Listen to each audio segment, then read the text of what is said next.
बाबा साहब को लगा कि इसमें और 17 चीजें जोड़नी चाहिए, तो उन्होंने 17 चीजें जोड़ करके, जिसमें से कि ये था कि मैं विष्णु को नहीं मानूंगा, राम को नहीं मानूंगा, कृष्ण को नहीं मानूंगा, मैं पिंडदान नहीं करूंगा, मैं इनके जो द्वारा किए जा रहे हैं जो मुंडन वगैरह जो भी कर्म कांड है उनको नहीं करूंगा। रोज भगवानों के बारे में बोलते हैं, खिलाफ बोलते हैं, रोज सब कुछ बोलते हैं, उनको तो कोई नहीं दिखाता, हमें तो कोई नहीं दिखाता।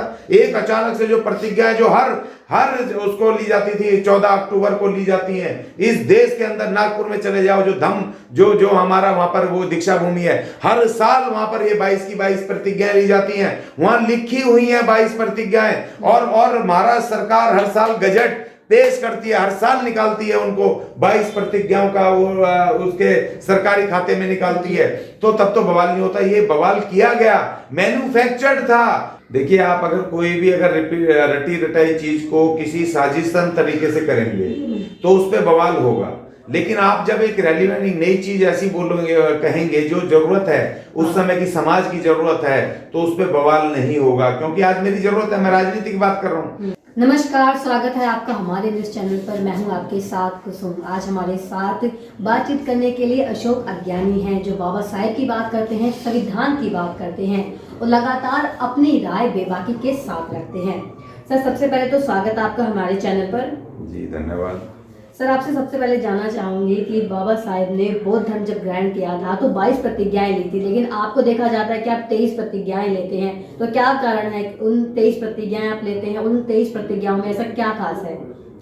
देखिए, जब बाबा साहब ने जब प्रतिज्ञा ली थी 1956 में, 14 अक्टूबर 1956 को जब उन्होंने बौद्ध धर्म स्वीकार किया, तो उस महान बौद्ध धर्म में एक बड़ी बात है कि उन्होंने, बुद्ध ने कहा था कि भाई मेरी बात को एज इट इज मत मानना, आगे परिस्थितियों के आधार पे आपको जैसा लगे, समय परिस्थितियों के आधार पे आप उसमें चेंजेस कर सकते हैं। इसीलिए बाबा साहब ने बुद्ध धर्म को अपनाया, क्योंकि आप इस्लाम में उनकी कुरान में एक शब्द भी इधर से उधर कर दोगे तो कत्लेआम हो जाएगा। हिंदुओं की अगर उसमें गीता में और उसमें वेदों में अगर कोई एक इधर से उधर कोई करेगा तो कत्लेआम मच जाएगा पूरी तरीके से। उसी तरह उनका क्रिश्चियंस का है और उसी तरह सिखों का है। लेकिन एकमात्र बुद्ध धर्म ऐसा है कि बुद्ध खुद कह गए थे कि भाई मेरी मैं जो कह रहा हूँ उसको एज इट इज मत मानना, समय और परिस्थितियों के आधार पर इसमें कुछ जोड़ना घटाना पड़े तो उसको आप जोड़ लेना। तो इसीलिए बाबा साहब ने बुद्ध ने जब वो पंचशील का बनाया था, पंचशील बना करके पैगाम दिया था पंचशील की कि भाई ये माननी है इन बातों को, तो वो 2500 साल पुरानी बात है। और जब बाबा साहब ने उनको तो ये 2500 साल बाद जब कहा, तो बाबा साहब को लगा कि इसमें और 17 चीजें जोड़नी चाहिए, तो उन्होंने 17 चीजें जोड़ करके, जिसमें से कि ये था कि मैं विष्णु को नहीं मानूंगा, राम को नहीं मानूंगा, कृष्ण को नहीं मानूंगा, मैं पिंडदान नहीं करूंगा, मैं इनके जो द्वारा किए जा रहे हैं जो मुंडन वगैरह जो भी कर्म कांड है उनको नहीं करूंगा। ठीक है ना, उन्होंने इतनी सारी चीजें कही, नशे वगैरह के बारे में इनका नहीं करूंगा, जुआ वगैरह जो भी था, तो पहले बुद्ध बोल गए थे। तो उन्होंने ऐसी 22 चीजें बिल्कुल नई रखी, जिससे कि समाज के अंदर एक नया जो रूढ़िवादियों में जकड़ा हुआ समाज था, जब नया संविधान आ गया तो उनको कहा कि नई आपको बातें भी सीखनी है, इसलिए आपको आधुनिक बनना है, पढ़ लिख करके सत्ता की ओर बढ़ना है, तो उन्होंने नई चीज दी। अब मुझे लगता है कि उस समय जब बुद्ध बोल रहे हैं तो उस समय उन 5 चीजों की जरूरत है, और जब 2500 साल बाद जब बाबा साहब बुद्ध का बात कर रहे हैं तो उस समय 17 चीजें और जोड़ने की जरूरत उनको महसूस हुई। मगर मुझे आज के राजनीतिक परिवेश में, जब इस देश के अंदर दोबारा से वही मनुवाद, जिसके विरुद्ध बुद्ध लड़े, जिसके विरुद्ध बाबा साहब ने संघर्ष करके हमें संविधान दिया, हमें अधिकार दिए, पढ़ने का हर चीज का अधिकार दिया, अब वो उसको करते हुए माननीय काशीराम जी ने बहुजन मूवमेंट जो खड़ा किया, उसको आज खतरे में आ गया। दोबारा मनुवाद का खतरा फिर दोबारा से बढ़ गया है, दोबारा से अछूत बनने का और भुखमरी में आने का, गुलामी का और अशिक्षित रहने का जो खतरा गुलामी का सामने दरवाजा खटखटा रहा है। तो आज मुझे लगता है कि आज इस राजनीतिक परिवेश में 23वीं, आज मुझे इसमें शपथ 22 के साथ 23वीं जोड़नी चाहिए। सर, दिल्ली के पूर्व कैबिनेट मंत्री राजेंद्र पाल गौतम ने 22 प्रतिज्ञाएं ली थी, उस 22 प्रतिज्ञाओं के कारण पूरे देश में बवाल हो गया और आप 23 प्रतिज्ञाओं की बात करते हैं, तो क्या लगता है 23 प्रतिज्ञा ले पाएंगे? देखिए, आप अगर कोई भी रटी रटाई चीज को किसी साजिशन तरीके से करेंगे तो उस पर बवाल होगा, लेकिन आप जब एक रेलिवेंट नई चीज ऐसी बोलोगे, कहेंगे जो जरूरत है, उस समय की समाज की जरूरत है, तो उस पर बवाल नहीं होगा। क्योंकि आज मेरी जरूरत है, मैं राजनीति की बात कर रहा हूँ। मैं कह रहा हूँ कि आज मैंने 23वीं जो प्रतिज्ञा ली है वो ये ली है कि मैं इन मनुवादी नेतृत्व के नहीं मानूंगा, राजनीतिक दलों के इसमें मैं नेतृत्व को नहीं स्वीकार करूंगा, इनके राजनीतिक दलों में संगठनों में सदस्य नहीं रहूंगा, इन मनुवादी नेतृत्व के पार्टियों से टिकट के नहीं मांगूंगा, विधायक नहीं बनूंगा, सांसद इनसे नहीं बनूंगा। मैंने ये कहा कि मैं अपनी बहुजन मूवमेंट को शक्ति दूंगा, ताकत दूंगा, SC ST की और इस देश के मूल निवासियों की सत्ता को स्थापित करने के लिए बाबा साहब डॉक्टर भीमराव अंबेडकर, मान्यवर काशीराम जी, दीनावाना खरपड़े साहब के उस मिशन को आगे बढ़ाते हुए उसके रास्ते पे चल के इस देश की राज सत्ता पर इस बहुजनों का सत्ता को कायम करूंगा। ये मैंने शपथ लिए थे। इसमें क्या गलत है? हर आदमी चाहता है, हर वर्ग चाहता है। वो मनुवादी चाहते हैं ना, संविधान की शपथ ले रहे हैं, लेकिन मनुवाद को लागू करने की बात कर रहे हैं। वो लाला केजरीवाल जी आया था सिविल सोसाइटी के नाम पे, पढ़ा लिखा आदमी, इंजीनियर, वो कह रहा है कि भैया मैं तो बढ़िया हूँ। उसका वो कह रहा है, दूसरा आदमी मुख्यमंत्री कह रहा है मैं तो राजपूत हूँ। वो जाति की बात कर रहे हैं। जब वो जाति की बात कर रहे हैं तो मैं अपनी बात ना करूं, मैं अपने समाज की बात ना करूं। उसका राहुल गांधी, जो कांग्रेस अपने आप को कहती है जी हम तो सबकी पार्टी हैं, हम जाति नहीं मानते, एक बार उनका नारा था जात पे नहीं पात पे, जब आप तो पैदा भी नहीं होंगे, जबकि जब जात पे ना पात पे मोहर लगेगी, हाथ पे नारा दिया था उन्होंने जाति के विरुद्ध। जब उसका आज आधुनिक इतने वर्षों बाद जब उसका युवराज, उसका नेता राहुल गांधी, जब बीजेपी ने RSS ने अटैक किया मंदिर पे जाने के सवाल पे, तो उसने निकाल के दिखाया, देखो मैं असली जनेऊधारी हूं, जनेऊधारी ब्राह्मण हूं। उसको बताना पड़ा जनेऊधारी है। तो भाई जब ये बता रहे हैं बड़े बड़े जो कह रहे हैं कि हम जात को नहीं मानते, हम सबकी पार्टी है, जब वो जनेऊ दिखा रहे हैं मैं ब्राह्मण हूं बता रहे हैं, कोई बता रहा है मैं लाला हूं, बढ़िया हूं, कोई कह रहा है मैं राजपूत हूं, कोई कह रहा है जी मैं मनु का चेला हूं, तो फिर यह मैं क्यों ना कहूं मैं बाबा साहब का बच्चा हूं, मैं मान्यवर काशीराम जी का बच्चा हूं। मैं भी अपने उन्हीं के रास्ते पे चल के इस देश पे अपने SC ST की, मूल निवासियों की मैंने भी अपनी सत्ता कायम करनी है। मैं क्यों ना इस बात को कहूं? तो इसलिए अगर मैं 23वीं प्रतिज्ञा ले रहा हूं तो इसमें बुरा क्या है? भाई तुम वो चीज छोड़ दो, मैं छोड़ दूंगा। लेकिन सर क्या कारण है जो बौद्ध धर्म की 22 प्रतिज्ञाएं हैं उसमें सिर्फ हिंदू धर्म का उल्लेख मिलता है कि मैं ब्रह्मा विष्णु को नहीं मानूंगा? हिंदू लोगों को कहना है कि उनकी भावनाएं आहत होती हैं इन प्रतिज्ञाओं से। देखिए, हमें अछूत किसने बनाया? हिंदू धर्म ने। हमारे ऊपर प्रतिबंध शिक्षा पे, पानी लेने से, शिक्षा लेने से किसने प्रतिबंध लगाए? हिंदू धर्म ने। हम अनटचेबल किसके हैं? वर्ण व्यवस्था से बाहर, शूद्र के भी बाहर हम कौन है? हिंदू धर्म ने हमने किया। हमें मुस्लिम इस्लाम ने तो अछूत नहीं बनाया, हमें क्रिश्चियनों ने अछूत नहीं बनाया, सिखों ने तो हमें अछूत नहीं बनाया। तो जब उन्होंने नहीं बनाया तो हमारी तकलीफ किससे है? कर्मकांड से, अंधविश्वासों से। हमें आप किससे डरा रहे हो? भगवानों से डरा रहे हो। तो हम किसके खिलाफ लेंगे भी प्रतिज्ञाएं?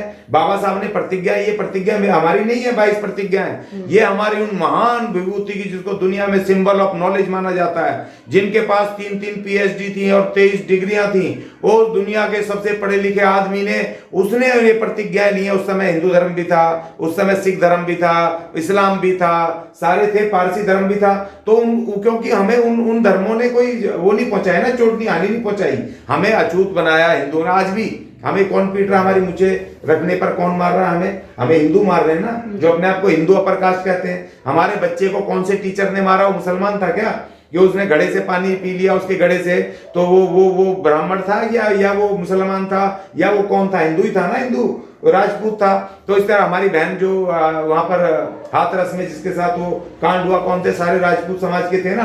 आज भी वहां पर राजस्थान में ढाबों पर, आज जब मैं चुनौती दे रहा हूँ 2022, चले जाओ वहां ढाबों पर और बताओ वहां ढाबे पे जाके कि मैं इस जाति का, अनुसूचित जाति का आदमी हूं और मुझे चाय दे दो। वो आपको चाय आपको गिलास में नहीं देंगे, वो आपको चाय देंगे उसके कागज के उसमें गिलास में देंगे और कहना दूर फेंक करके आना। आज इतना भयानक जातिवाद आज भी, तो ये हमने किया है क्या? अगर आज हम अपनी बात कर रहे हैं, आज हम बाबा साहब की बात कर रहे हैं, तो आज अगर हम इस बात को कह रहे हैं कि 23 प्रतिज्ञाएं लेंगे और वो सारी प्रतिज्ञाएं वो हिंदू धर्म के, भाई हिंदू धर्म ने अगर किया तो क्यों बोले? भाई अगर हमने प्रतिज्ञाएं ली तो जातिवादी के खिलाफ फिर इनको क्यों बोलना पड़ा? अपने RSS के मोहन भागवत साहब को कि जातियां खराब हैं। जातियां खराब थी तो आपने जब अटल बिहारी वाजपेयी साहब ने, अब जब प्रधानमंत्री थे, उन्होंने रिकॉर्डेड बोला कि सोमनाथ का जो मंदिर लुटा, अगर इस देश में जाति व्यवस्था नहीं होती तो वो सोमनाथ का मंदिर किसी हालत में मोहम्मद गजनवी नहीं लूट सकता था।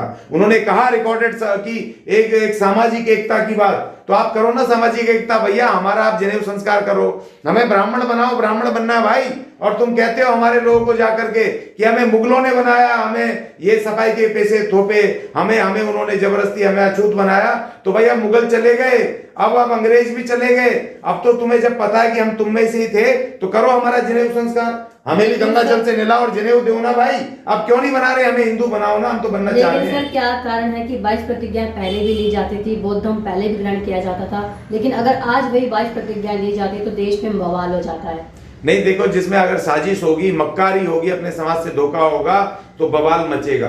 22 प्रतिज्ञा लेने के लिए थोड़ी कोई मना कर रहे हो, तो हर साल ले ही जाती थी। लेकिन ऐसा थोड़ी अचानक आप निकल के किसी लाले के कहने से, इन मनुवादियों के कहने से वो बवाल मचा नहीं है। अगर उसमें साजिश नहीं होती, मनुवादियों का हाथ पीछे से नहीं होता, अगर उन्होंने ये पूरी तरह से मैनेज नहीं होता, अगर ये कार्यक्रम, तो ये किसी हालत में कौन लोग थे, कौन सी मीडिया थी जो हाथों हाथ लेकर के उन्होंने एकदम बवाल मचा दिया। रोज भगवानों के बारे में बोलते हैं, खिलाफ बोलते हैं, रोज सब कुछ बोलते हैं, उनको तो कोई नहीं दिखाता, हमें तो कोई नहीं दिखाता।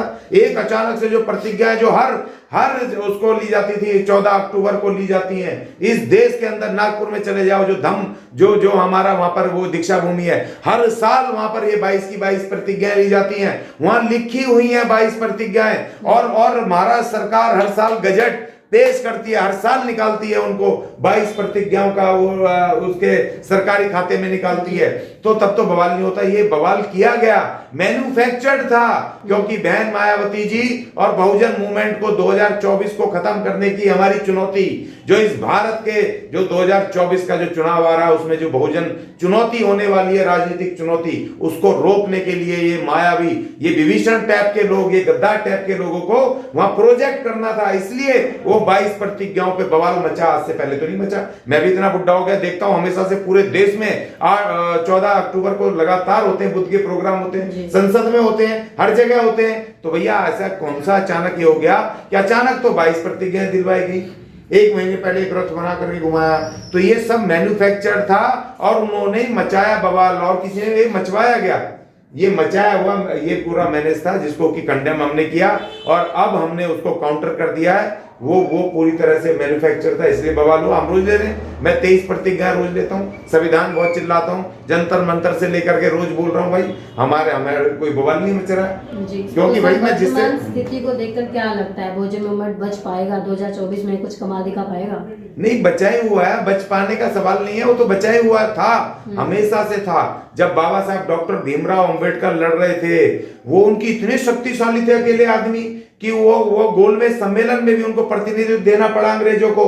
गांधी को हमारे पूरे देश में एक एक खत जाकर के बाबा साहब को अपना प्रतिनिधि बनाया, संविधान सभा में लाना पड़ा इनको। बाबा साहब हमारे लड़ रहे थे, मान्यवर काशीराम जी लड़ रहे थे, दीना बाला जी लड़ रहे थे, खरपड़े साहब लड़ रहे थे, आज बहन मायावती जी लड़ रही। हम तो पहले से थे, हमारा मिशन था, हमारा 1857 की लड़ाई में माता दीन भंगी, जिसने कि इस देश के प्रथम स्वतंत्रता संग्राम की नींव रखी, उसके महानायक वहां से लेकर के हमारे बिरसा मुंडा हो, फूले साहब हो, पेरियार साहब हो, हमारे तमाम जितने भी योद्धा लगातार लड़ रहे हैं और आज भी लड़ रहे हैं। आज बहन मायावती जी के नेतृत्व में हम भी लड़ रहे हैं, सब लड़ रहे हैं। हमारा मिशन कभी खत्म नहीं हुआ, हमेशा से था। और 2024 में ऐसा करिश्मा होगा कि नई संसद में हमारी बहन पहली इस देश की दलित प्रधानमंत्री शपथ लेगी। ये होना है, मेरा पूर्ण विश्वास है। बार बार कह रहा हूं कि हर हालत में होगा। इस देश में 35% लोग हम हैं और 35% लोग एक तरफ खड़े होंगे इस बार।